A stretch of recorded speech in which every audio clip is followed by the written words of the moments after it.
শুক্রবার সকাল আনুমানিক ৯টার দিকে গ্রিনউইচ ভিলেজের ওয়েস্টফোর্ড স্ট্রিট স্টেশনে দ্য গ্রেট সাউথবাউন্ড ট্রেনটি এসে থামার পরই এই অঘটন ঘটে। প্রত্যক্ষদর্শী ও পুলিশের মতে ট্রেনে যাতায়াতের সময় দুই ব্যক্তি একে অপরের দিকে তাকানো নিয়ে বাকবিতণ্ডায় জড়িয়ে পড়েন।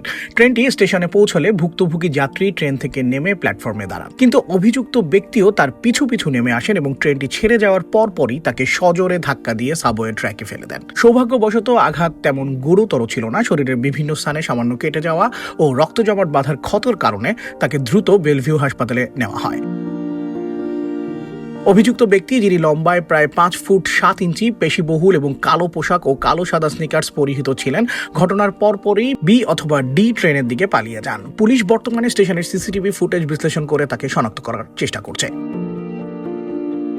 তবে উদ্বেগজনক বিষয় হলো এটি কোনো বিচ্ছিন্ন ঘটনা নয়। এর মাত্র কয়েকদিন আগে গত মঙ্গলবার রাত 9টার দিকে হার্লেমের 125 নম্বর স্টেশনে এক 40 বছর বয়সী যাত্রীকে একইভাবে 3 নম্বর ট্রেনের প্ল্যাটফর্ম থেকে ট্র্যাকে ধাক্কা দেওয়া হয়।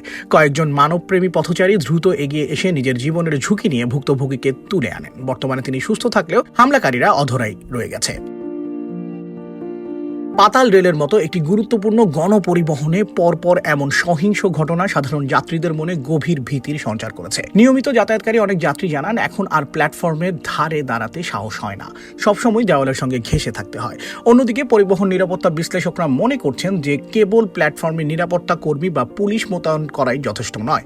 স্টেশনে স্বয়ংক্রিয় স্ক্রিন ডোর স্থাপন এবং সিসিটিভি নজরদারি আরও আধুনিক করার জোর দাবি উঠেছে, যাতে অপরাধীরা এই ধরনের অপরাধ করার সাহস না পায়। নিউ ইয়র্ক শহরের প্রাণকেন্দ্র এই সাবওয়ে ব্যবস্থা, কিন্তু প্রতিদিনের এই যাতায়াত যদি জীবন মৃত্যু ঝুঁকিতে পরিণত হয় তবে তা একটি শহরের সার্বিক নিরাপত্তার জন্য মারাত্মক সংকেত। প্রশাসন কত দ্রুত পদক্ষেপ নিয়ে সাধারণ মানুষের এই আস্থা ফেরাতে পারে, এখন সেটাই দেখার বিষয়। সায়েম শুভ, এটিভি USA, নিউ ইয়র্ক।